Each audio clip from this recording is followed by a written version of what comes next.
We're missing somebody. He said audio only. Hey, Jason. Good evening. I'm Good on. evening. Well, we only Yolanda, have you your audio only. so nobody can see your Yeah, lovely face. yeah. Give me a second. But go ahead. I'm here. All right. Well, good Cleaning up a evening, mess. I everyone. Good evening, everyone. Good evening, everyone. Welcome to another edition of Frontline News, bringing you news from the front line of America and beyond. Good evening, everyone. Welcome to all of my beautiful, bold, black people all around the country. And I guess since we're on social media around the world, um, we have an exciting show planned for y'all tonight. Some great topics that we wanted to talk about this evening. But without further ado, let me introduce my better halves to this party here. On my screen right now, because I don't know where our other cohort is Donna Tebron Green. Stop Good your evening, my madness. sister. Stop your madness. Hold There on. she goes. There she goes. Don't be tardy for the party. I'm here. Yolanda. Wait a minute. Give me a second. I'm cleaning up a mess. Go ahead, Donald. Introduce yourself. Oh, well, whatever he was doing. Good evening, my dear sister. Good evening, Jason. So, how are you? So let me just backstep a little bit because I am not his better half. Yolanda the diva is not on time. I don't know what she's doing, but she should be prepared for this. So, How am I not on time? I'm here. we can't see you. That's the problem. I said, give me a second. I'm cleaning up a mess that I just spilled all over my new desk. Okay. So anyway, so Jason, yeah, I'm excited to be here this evening. I just, we've been talking about this thing, this word serenity. So I'm trying to get my message out of that. So hopefully before this is over, maybe I'll get it. All right. And my other sister, and again, reason why I say my better half of this program, because again, it's not about me. It's always really and truly, I say each week, it's about you two amazing, revolutionary, strong women. And Baltimore is truly blessed. And in some cases, beyond Baltimore is blessed because I know that both Donna as well as Yolanda have touched the lives of people outside of Baltimore as well. So again, it's not about me at the end of the day. Again, it's about really showcasing you two amazing women on the front line. And without, again, further ado, we have Yolanda Pulley, former candidate for mayor of Baltimore City, and our next mayor for Baltimore City. We're going to claim it in Jesus' name. Oh. Wait. Well, don't do it. Anywho, that's why I named our dog Mayor, because I speak it into existence. We can't see your face. Why you can't see my face? Yeah, you're being blocked. Oh, wait a minute. You're being blocked. Can you see me now? Down a little bit more. It's that black. Well, move your face. Well, you have to move your face in position. There you go. Don't do that. Don't do that. So go ahead, Yolanda. I forgot what I was saying, but hello, how you doing?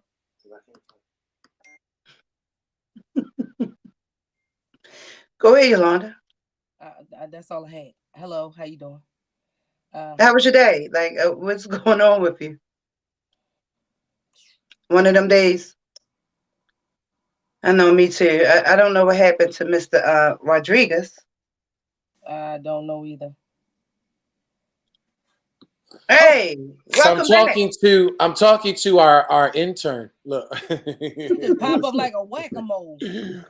No, so we have Duran, which is Yolanda's son, helping us in the background, sharing out today's program out to the community. So that if you'd like to be a part of the community, of course, you can chime in anytime during the discussion. Really quick, before we move any further, we do have to kind of do some housekeeping. So we'll do some quick housekeeping, I guess.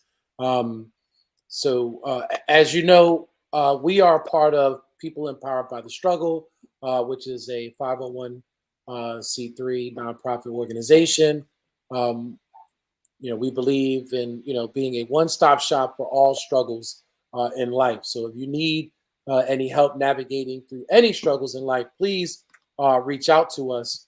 The number is 443-355-8014. Again, the number is 443-355-8014. You could also email us at pebts.org@gmail.com. If you want to reach out to us, again, we'd love to hear from you. Maybe topics for a show. You'd like to be a guest. You are a frontliner. You're out there doing work somewhere in your community, and you'd love to have a conversation with us on Frontline News. Of course, reach out to us. And the other thing is, of course, visit our website to see a lot of the work that we're getting involved in around Baltimore City, and some of the families that we've already helped around Baltimore City. Just like so many other organizations, of course, we've done the food giveaways, we've done, helping families to navigate. But what we really pride ourselves in is kind of being that 24-hour, always available to the community when needed. We don't believe in life hours. We don't believe in business hours. We believe in life hours. So if you need us, reach out to us at any time. Don't hesitate. So we've answered the call for families, at 2, 3 o'clock in the morning that really needed it. So, and don't forget, family, as well. This program would not be made possible without BlackUSA.News and the whole Black Wall Street, the original Black Wall Street team, and the Be More News, Donnie Glover team. Yes, we got to give finger snaps to the whole Donnie Glover team. Thank you again for allowing us to have this platform to be able to bring news and information each and every week right here at 6 p.m. So, ladies, I'll let y'all kind of put the topic out there this evening. Well, I think you already have, because look at your background. Yeah, so you need to put the topic out there, Mr. Rodriguez. It's right behind you. Boom. What's his What name? are we going to talk about today, y'all? Home of DJ the Freddie Gray. DJ such and such. Go ahead. DJ such and such. Well, first of all, it's DJ J Rod. Now make sure you get it right now. So most folks that if you don't know me, I do DJing as well. So I am available if you need to book for any parties, bar mitzvahs, things like that. Right now, I am on kind of. I am kind of on. Yeah, we do bar mitzvahs and whatever have you. But learn right now, every day. Right now, look, I'm on kind of hiatus because of COVID. So your schedule is full. Yeah, my schedule is full. Yep. Yeah. So don't call the DJ. don't call the DJ right now. Right? His name DJ PBTS right now. Right. Also known as DJ such and such. Oh. But we were talking about during our pre-production about a few incidences locally that has taken place, and of course some national issues. But locally here, for folks that may not be here in Baltimore, there's kind of like two different areas. You have the city, and then you have the county life. And the county life sometimes tends to be just as rogue and and uncut and out of control as the city life is sometimes. And so we have an area in Baltimore County called the Towson Mall. It's kind of like the upscale mall in an upscale community in Towson. And on Saturday, they had another incident, one out of, I would say easily several dozen over the last couple of years of incidences of young youth and acts of violence or acts of some sort of public disturbance taking place at this very upscale mall. Donna, you want to kind of expound on it a little? Well, first of all, I want to touch on the way you describe Towson. If you're not from Maryland, because you said upscale mall. I mean, I remember when it did carry that status, an upscale mall, but right now it's more like upscale Mondawmin. Well, you still have because Neiman's Market and Saks Fifth Avenue, and I mean, it's just the places that didn't want to come in the hood, though. But you can't listen. X Company, and Well, see, that's the thing. You don't have to. You don't have to come in the hood. Evidently, the hood will go to you. Yeah, and Ubers and Lyfts, like flash mobs type. 200. They said 200 They were juveniles, right? 200 juveniles showed up at Towson Mall, and they all wanted to fight. Yeah, I have the article here. So again, this incident took place, I believe, on Saturday. Baltimore County Police actually arrested 6 juveniles in reference Out of to the 200. incidents. Mm-hmm. Well, and again, I do want to, I have to give a little bit of commendation to the officers because again, with from what we understand, almost 200 youth, it could have went terribly wrong. Mm-hmm. To see just 6 young Somebody could have got folks. killed. Oh yeah, oh very much so, very much Because so. I heard they was carrying cops out. And what I understand, yeah, and what I understand, according to the article, they're And saying security that guards. the officers actually kind of restrained themselves. They kind of just waited and allowed the crowd to kind of dissipate and to kind of wean itself out, the energy of the crowd. But again, yet another incident, and this seems to be a trend. These little flash mobs, they're using social media platforms. They're able to get out instantly. That they're assembling at the mall. We've seen this incident happen here. It's trending around the country. Like, what do you do in a situation like this where, obviously the mechanism, the tool of social media is really being manipulated and utilized here to do something that, again, is of harm, I mean, Well, that ain't the what do you part that do? behooves me. The part that behooves me is how did they get the money? And you can't sign up for Lyft or Uber unless you're 18. So, Oh right, because if they was lifting Ubers, they could track all of those. Mm-hmm. And how did they know everybody pulled up in Ubers and Lyfts? Why would they put that out there? because they wanted you to know that they pulled up in Lyfts and Ubers. And How do you know it was Lyfts and Ubers? Because it's a bunch of kids and now I feel like they're gonna change the narrative. Now kids ain't gonna be able to catch Ubers and Lyfts unless it's an adult in there. And then what happens to a teenager that's trying to go back and forth to school that actually utilizes Uber and Lyfts the correct way? Now it's oh my God. actually they're not supposed to, I don't know how old these people were, but actually you're not supposed to have it, the app or nothing when you sign up for it. It asks you for a driver's license. So whose app was they using? Because clearly they just showing up in Lyfts and Ubers under somebody else's name. That could be a possibility again, and it's easy to identify Uber and Lyft because a lot of times they have the actual logo somewhere on the vehicle to identify that it is a rideshare service.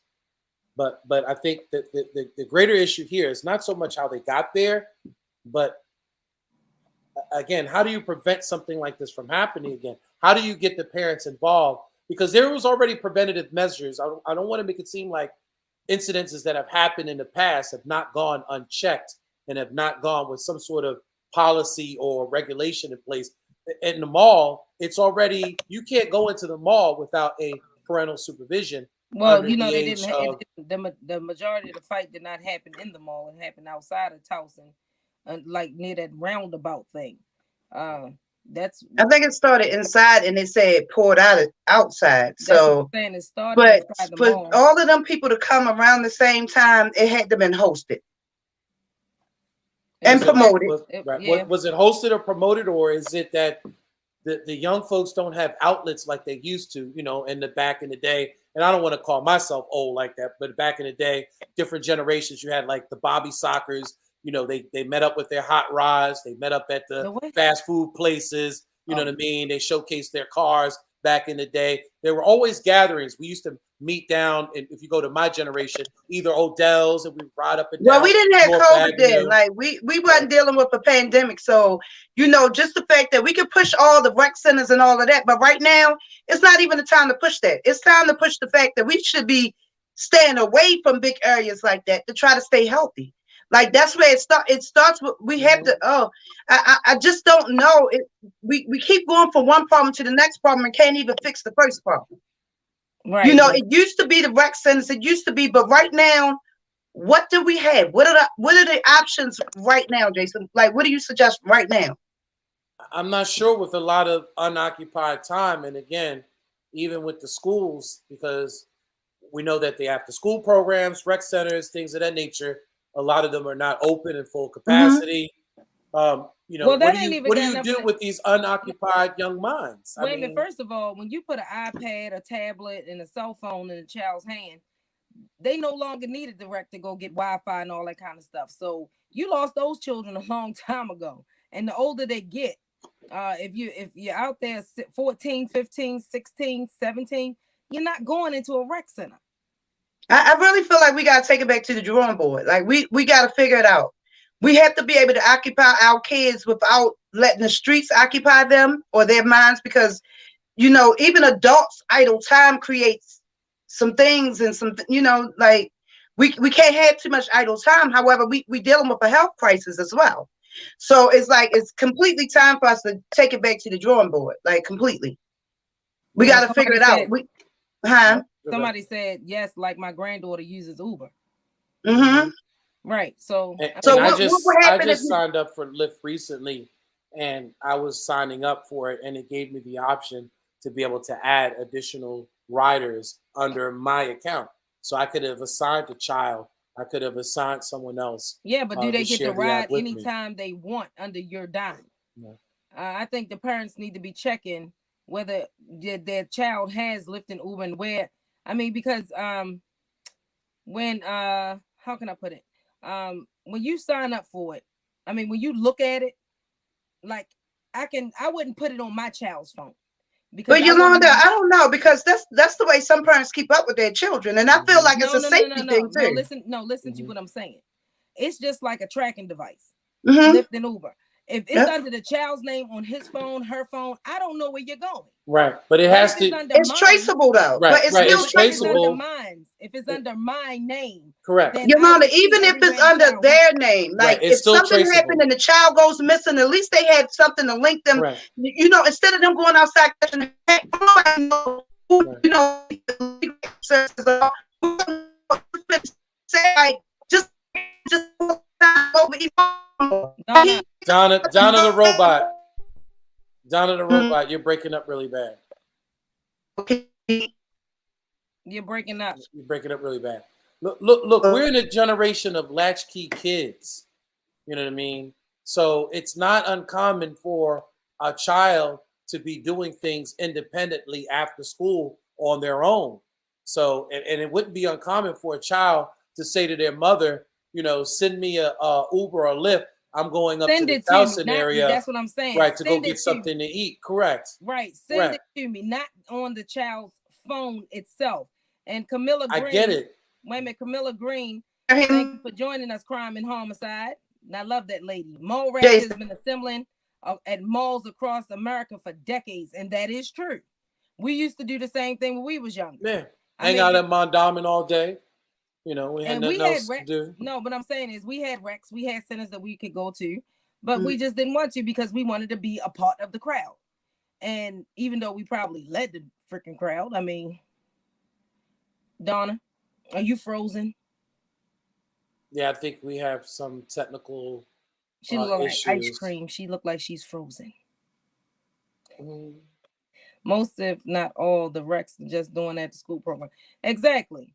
And it's not for older children. I would say that it was for elementary, and some middle. But I would not say that it's for anybody above that. Are you there? You got to move around a little bit. Your signal is really low for some reason. Mine is low? Yeah. Yeah, your signal's really low. You're getting better, but I don't know. I don't want to move it again because then it's going to shut me out. Recs connected school and communities don't have access to school gyms either, where the kids supposed to go. That's what we're trying to figure out. We have to come up with new and inventive ideas in order to tame the mind of these children, because you know it was nothing in a rec center. That they took everything. They took all the basketball, the volleyball, the cheerleading, the marching band. They took all that out that actually interested. But we got to make home interesting though. Like, how about we make home interesting again? Yeah, well, I mean, 9 times out of 10, if a parent is working 2 and 3 jobs to pay these bills in Baltimore City, they can't be home. Who can't be home? The parents? They can't be home if they working to pay bills. She said it's under the mother's name. It's strictly for them to and from school. Exactly. That's what I'm saying. When we talking about, But again, it's nothing for, I know for, if I had my child call me and say, I want to go to the mall, I'd send them an Uber to go to the I'm mall. gonna tell I you, wouldn't hell think no. nothing, I wouldn't think anything of it, I that it think a would lot of be that you're assembling to be part of some sort of, snatch and grab or some sort of, So Yolanda, wait, why would you say hell no? Why would you say no? because I know what goes on in these malls, especially in Baltimore City. No. But you dropped your son off at the mall. So what's No, the we don't. difference? No. But see, I the didn't thing, say you. I said you have dropped him off at the mall. not You have. dropped off. No, not dropped off. Yes, you have. Donna, we're around somewhere. We're not dropping off. That's what we're not gonna do. We're not dropping off. We'll make him think that we're not there, but we're there. But what's the difference though? Like teenagers should be taught how to be responsible enough, how to be Well, without their parent, no matter where they at. Well, until then, we do not live in that city no more. We don't live in that state anymore where any of this is even safe for your child to even be entering to a mall. Like he said, what if it was back in the day and we just wanted to go see a movie? We just got caught up in a whole bunch of mess at a mall. We got dragged in, could have been shot by police just walking outside a movie theater, anything. It's gotten quite ridiculous that teenagers now run our city. Well, that's because they stopped letting those parents spank their kids. I'm not one of them. I spank mine, so there you go. You don't have no little children. What is wrong with you? I said I did spank mine. Like in my time, they didn't care. Like remember we had teachers that would spank us. Well, Donna, now you got parents who's actually scared of their children. Yeah, that's their fault. And the question that Patrick always asks is were you really better because your parents beat you? Can you necessarily say that you were better because your parents beat you? Absolutely. I say no. I say absolutely. I say absolutely because I feel like, listen, it's a difference between discipline and abuse. First of all, so you got to know that because we came up in a household with parents. I don't think they knew the difference. Like they could go above and beyond in the discipline, but in our grandparents' house, it's like it was very rare, very rare. And but it was also explained to us why we was actually and we had to pick the switch to get a little spanking with too. You had to pick your pain. That was a lesson. So we always gotten into this debate about to spank or not to spank. Spank. That is the question, and I've always there is no question about it. Spank them. Right. And I've reared children both ways, and I'm telling you that I've actually preferred the way of non-spanking. I cannot imagine my oldest two not being spanked. Yeah, you see where my the two that I did not. Jason, you see my oldest two, like Jason. That was because of discipline, babe. Mm-hmm. Right. Yep. But a lot of that too is when they get to a certain age, like so when they start hitting that puberty, that 13, 14, 15, that is where that kind of that clash, of the Titans. Oh no, that's comes when you got, in no, at. That's when no. Because I see it with Yolanda all the time. Like if you don't spank them, the system will. They're gonna get spanked in the streets. They're gonna get spanked by the police. You gotta understand. You keep that discipline because we make it unrealistic for our children. We make them think that they can go out here and do anything because we intimidated about correcting them. Yeah. Wait, I didn't get that choice. I didn't get that choice. But it's so hard to. The thing is that we knew not to do the same dumb thing over and over. We did. Not true. We still did it sometimes. We did. No, we did different dumb things over and over again. No, we try to get slicker. That's what I'm saying. We did different. We ain't go back to the same thing. No, it was still dumb. No, I'm saying.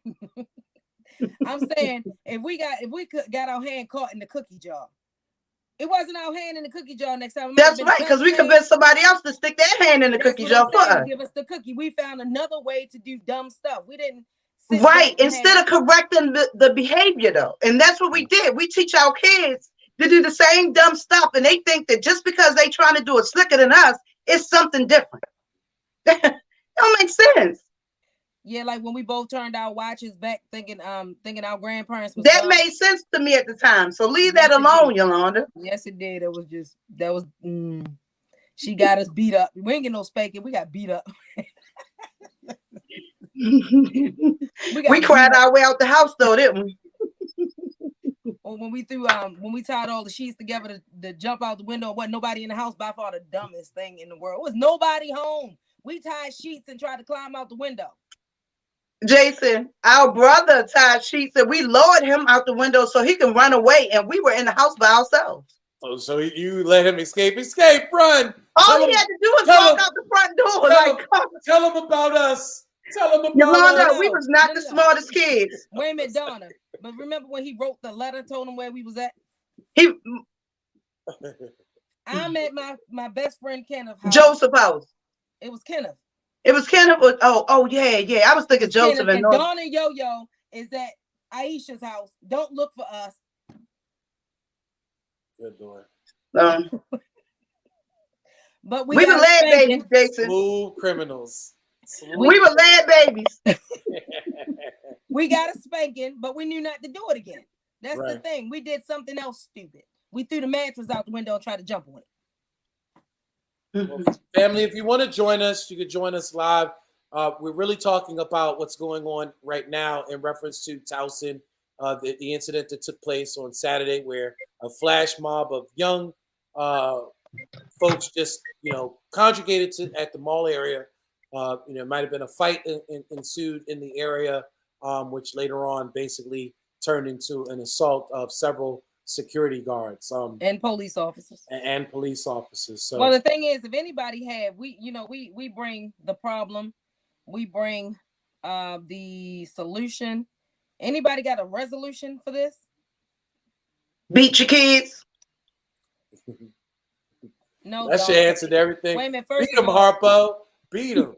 No, see, the next thing you got a whole bunch of suicide kids out here. No, Yolanda, no. First of all, I was joking, sort of, kind of. No, what I'm saying is we cannot stray away from from teaching our kids discipline ourselves. We cannot allow them to think that they're going to be able. We got to let them know, regardless if I'm around or not around, you have consequences. We got to teach them that because we're being unrealistic with our lessons. We're trying to hide everything from them instead of telling them what's really going on.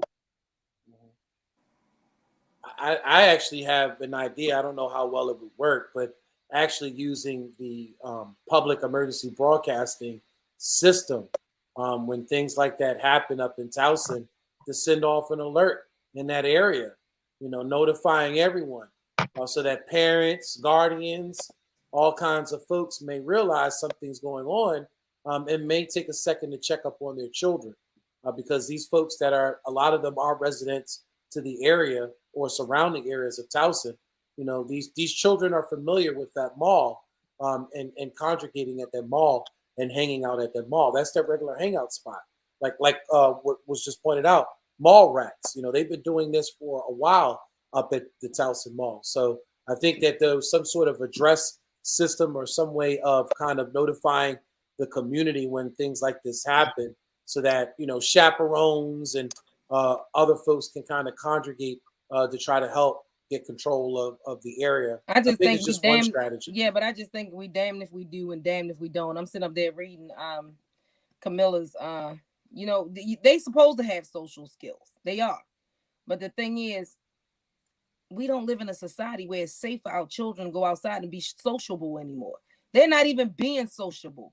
We have too many children out here that's committing crime and shooting each other. I mean, we definitely need to address the mental health piece.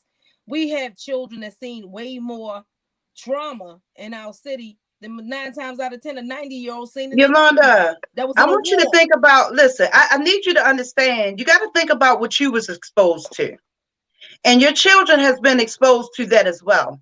And for some reason, we've all minimalized it in our head to think that it's okay to hear gunshots every day. We think that it's okay to see death all around us. We think that that's fine to keep burying your friends and think that we could just write it on our body, rest in peace, or wear it on a sleeve, rest in peace to the homie. We have to be trained that this is abnormal. We have to let our family and friends know, and even start with ourselves to realize, and sometimes you just got to voice it. This is not right. This is not normal. Like, we've normalized everything in Baltimore City. And that's typically what happens in like inner cities like that. We normalize these things, and then when it happens somewhere else, it's like, wow, it happens there too. It happens everywhere. We're literally living in a third world country. Yeah. I was just actually looking at the thing that came across Fox 45 News earlier today about a crime scene out Brooklyn Homes. That was Jason's people. So we give our condolences to you. And Who people? What? It was Jason's people, somebody he watched grow up and help raise out Brooklyn Homes. Most folks that know me and know of my ex-wife know that for the longest we were kind of the staple in Brooklyn Homes. If you got your cigarellos, your loose ones, your funnel cakes, your frozen cups, okay, he putting illegal your activity cheesesteaks, your cheesesteaks, your half and halves, you got it from our address up in Brooklyn Home. We were kind of the carry out / illegal store in Brooklyn Home for years. And young man today named Marcus was killed yet another year. It seems like every year that goes by, there's another young man that I know that was in my home that I fed, whether I gave them icy cups, funnel cakes, or when he got old enough, was selling them cigars, selling them blunts, or maybe even sold them weed, at one time. I believe I did, matter of fact, a few times. So to think about it, it's rough for me because again, these are people that I've associated with. These are people that I've done business with. These are people that have been in my home that are broken bread with me. These are people in many cases, that have looked out for my interest as well as I looked out for their interest as I watched them grow up. And it's just sad to see so many of these young men and women, because there was a few women too that we've lost over the few years from Brooklyn Home. Brooklyn is hurting right now. If there's ever a community like Cherry Hill, Brooklyn, some of these communities that are really suffering, Westport that are really suffering, the Penn North community and Sandtown, Winchester community. These communities are hurting. Yeah, Oliver community. A lot of these communities are hurting and have severe PTSD, because of all the trauma that they continue to see year after year. So yet again, another young man, another Marcus. This is about the third or fourth Marcus that I've lost from out of the community. And again, someone gone too soon, way too soon. Yeah, I went on to say, I was reading the comments, and just like you said, it has become too normal. The comments was, oh, yet again another one. Baltimore harm city. If you keep living, it's a tagline. It's so normal that it's now the tagline. Like you expect you. That's why I took myself away from social media, because I realized that watching that every day, it hurt, like literally hurt. And we Black people are taught to not face the pain or feel through things, so we immediately go to anger. So we're walking around angry all the time and not realizing why we're angry, and it's underlying issues. So a lot of the pain and all the hurt that we spew out of our lips and mouths is because of the PTSD, because we don't know how to face the stuff. So we walk around angry instead of showing people that we actually hurt. So for me to see this stuff every day, all day, it literally got to the point where I would see multiple people dead on my timeline. Yeah, Jason, can you read that? Yeah, can you read that last comment by Camilla? So she said, remember, the highest per capita firearm deaths aren't in Baltimore or Maryland. It's Alaska, Wyoming, Montana, Arkansas, and Alabama. Suicide is 3 times more than homicide. And again, I agree that there are issues like that. But when we look at, I can only focus on my community and where I live at. Yeah, but I wanted you to read that for. I wanted you to read that for a reason. Right.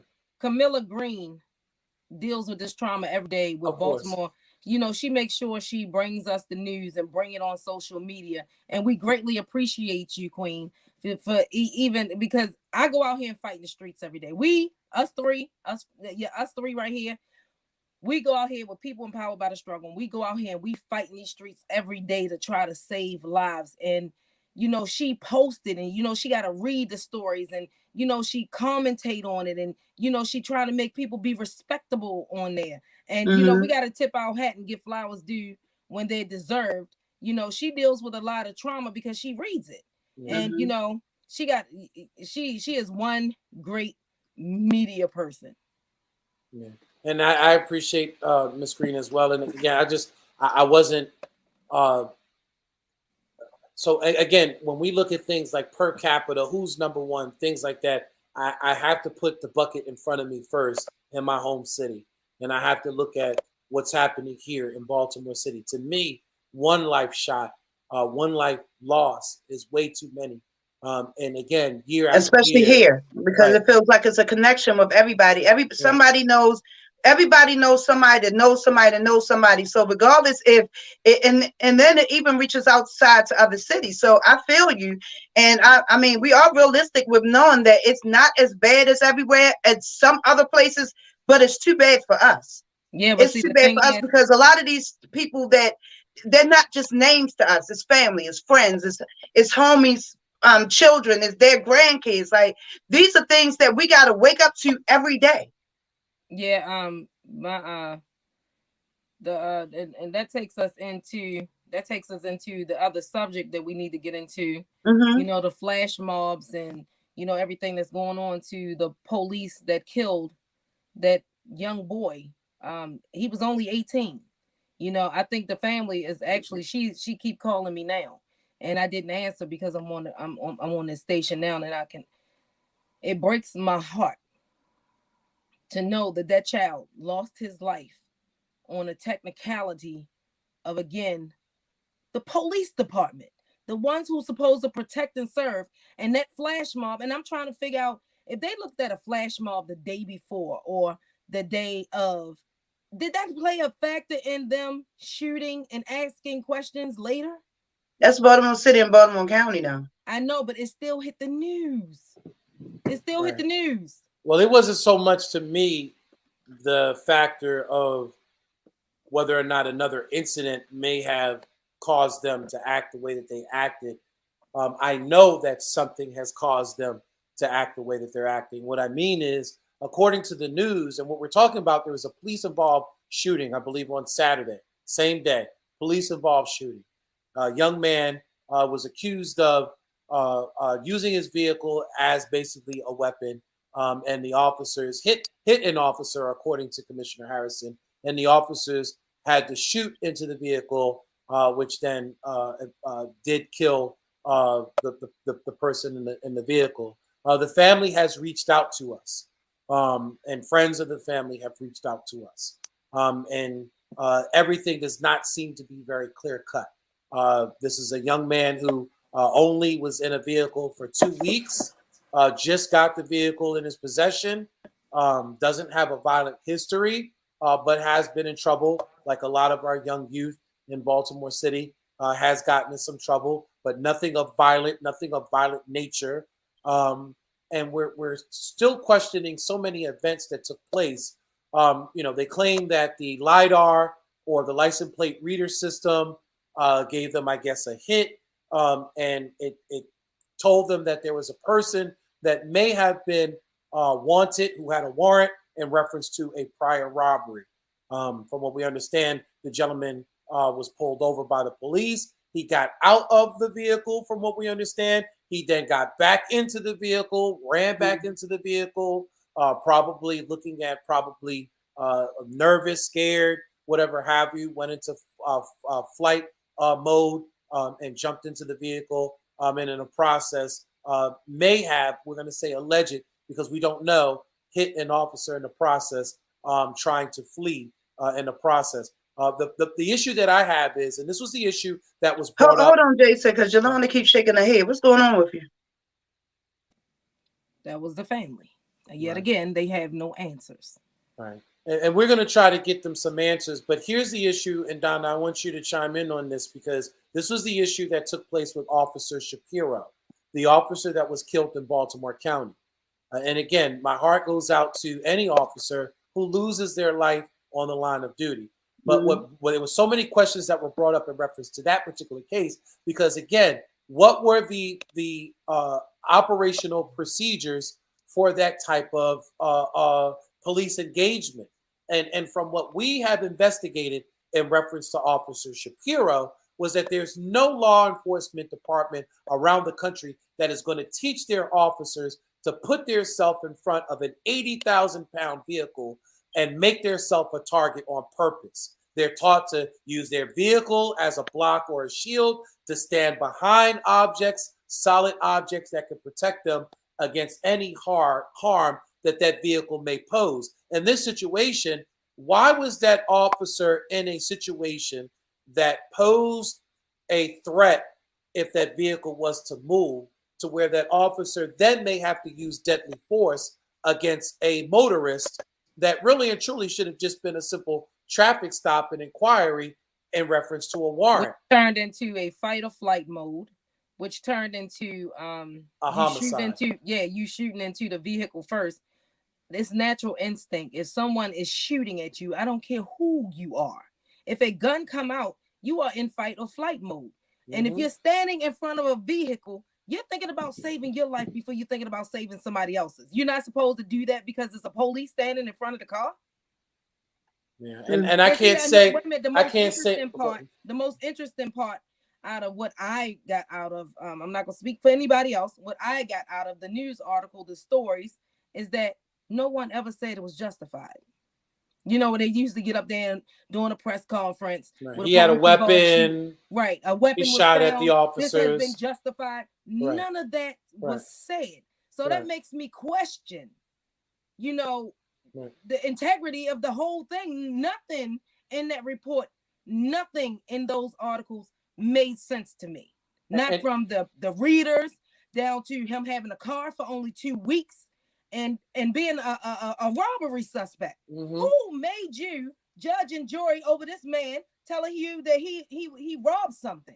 And the politicians in Baltimore. And again, even if you got a hit off of the license plate reader system, again, anybody could have been in that vehicle. It could have been the person of interest grandmother in that vehicle. Yeah, there could have been driving the car. There could have been a child in the back in a baby seat when they decided to empty shots into that vehicle, and witnesses said there were over 4 or 5 bullets that you can see riddled into the vehicle. So they were shooting into the vehicle, which could have posed a very dangerous situation. And again, when we investigated, and I can only go back to the investigation that we did with Officer Shapiro, when we spoke to officers in reference to that particular type of police tactic, we were told that it's actually against most departments' policies to shoot into a moving vehicle.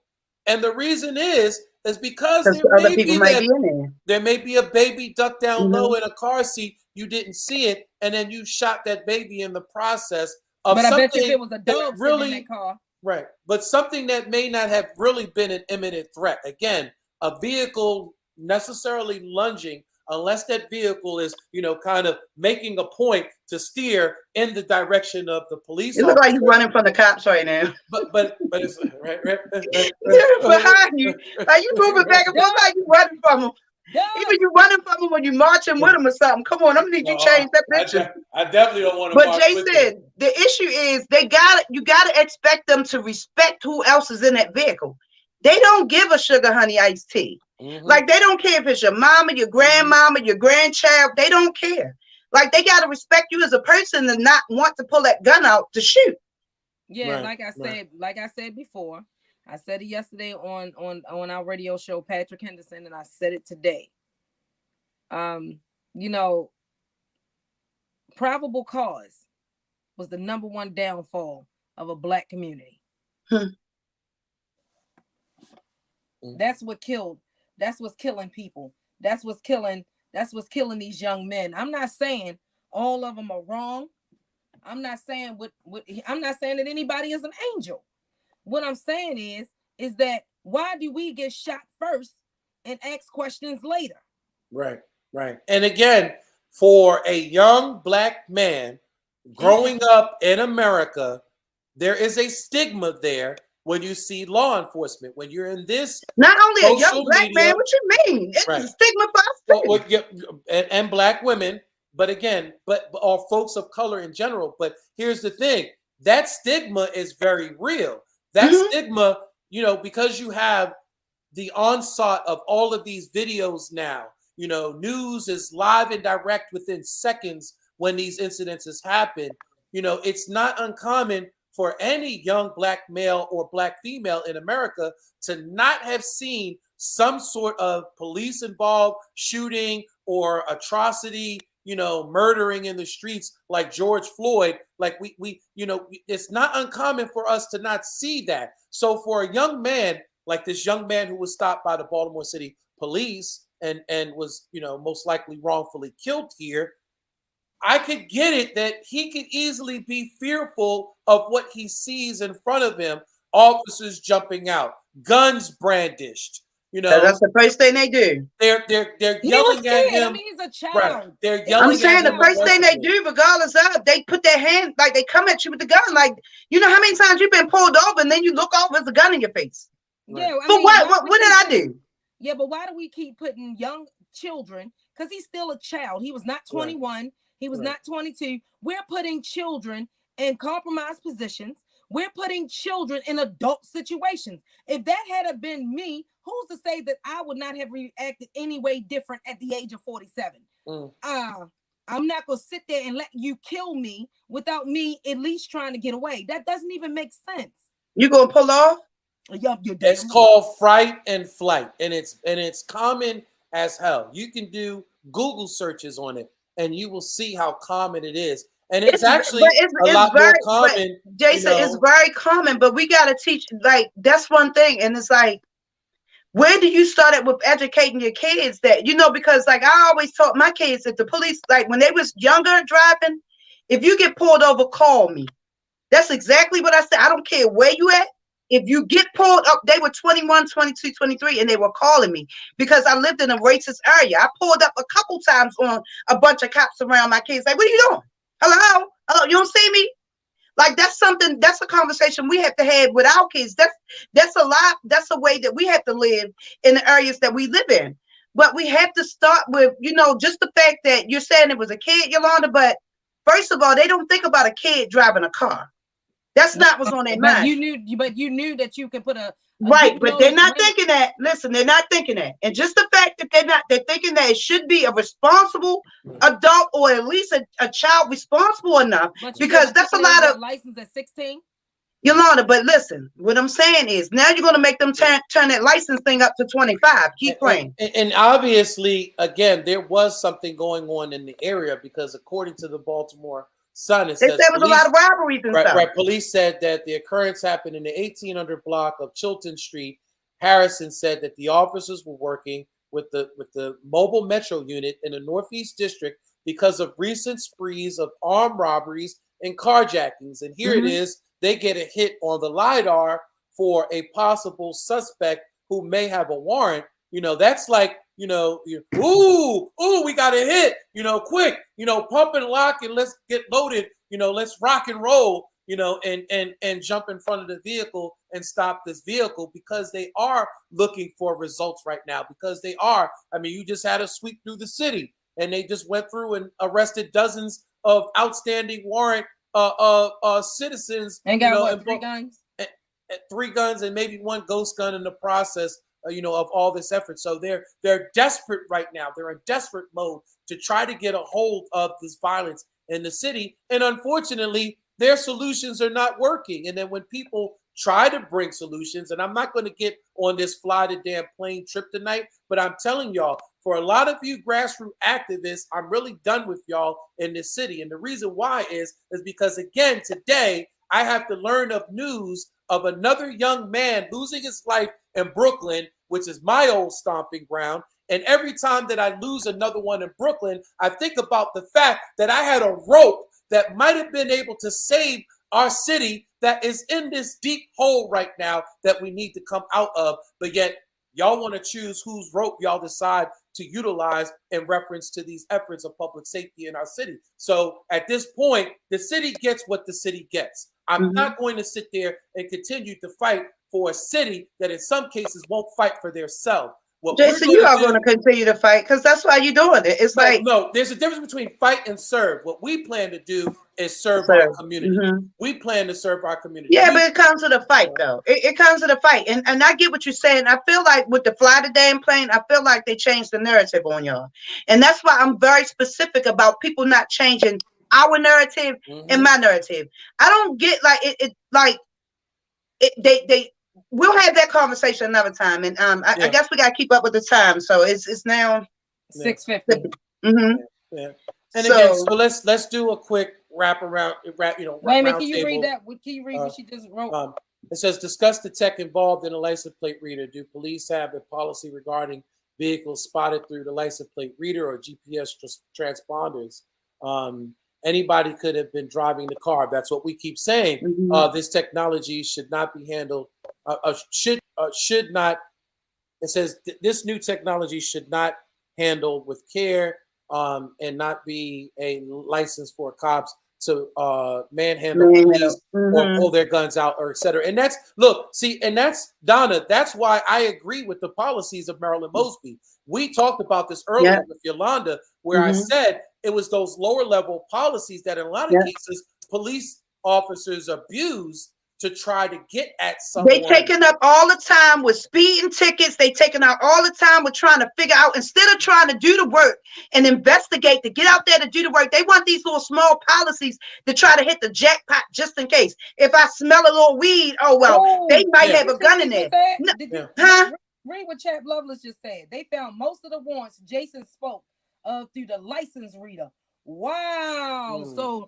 And then this is another one that, again, everybody wants to talk about the privacy concerns in reference to the aerial surveillance program.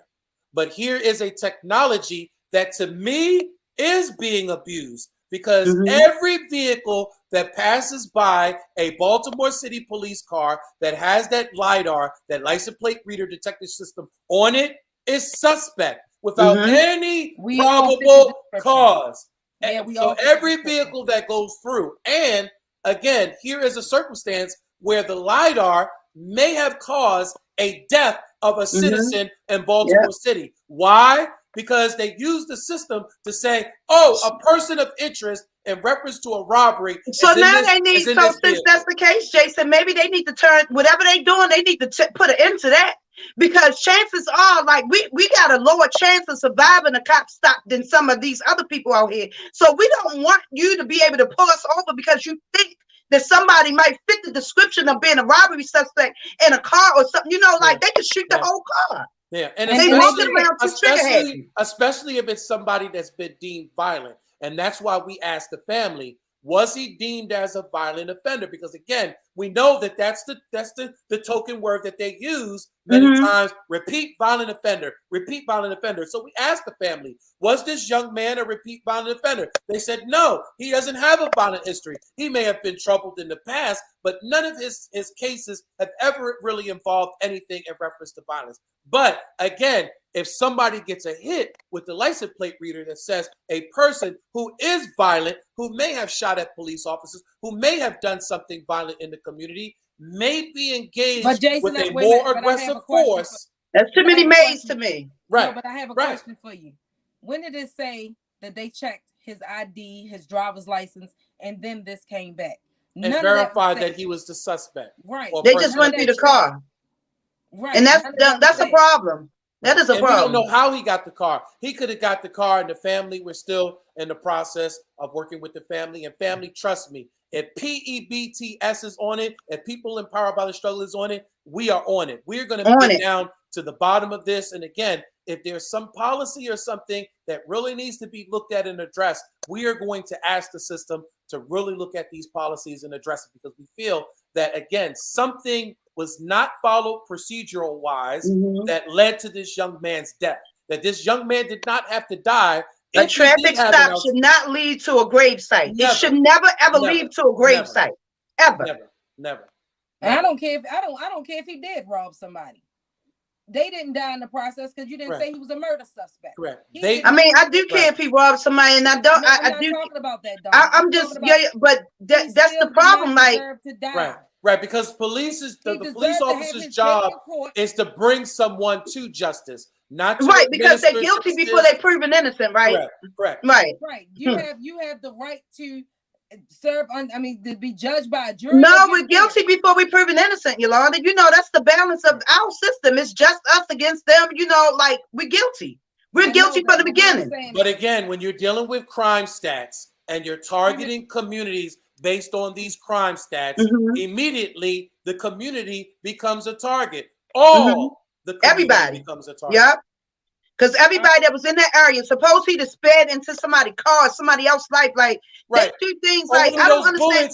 One of those bullets went into someone because, according to the article, a young man testified to the fact that he's glad that everything is okay and everyone's safe, but he worried about what the circumstances might have been with these bullets going all over the place. Like Camilla said, it wasn't a person of interest; it was a vehicle of interest.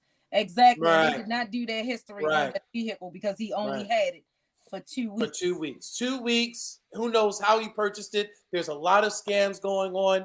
I hope that it doesn't turn out that the young man was involved in a scam where he got burnt in the process. People are getting tax money. They're getting their money, PPE, all kinds of stuff. Speaking of tax money, Jason, taxpayers better get ready for that lawsuit. You know, like, they need to talk to the police, union about that mess, because it needs to stop coming out of Baltimore City taxpayers' pockets and start coming out them police union pockets. They need to start losing pensions. We're going to have a whole conversation on that, but we got 3 minutes. Yeah, no, we don't. It's 6:57. It's our time right here. We want to thank you for joining Frontline News. We hope that, you'll join the conversation. Thank you, Camilla. Thank you, Chap, and everybody else that joined in the conversation.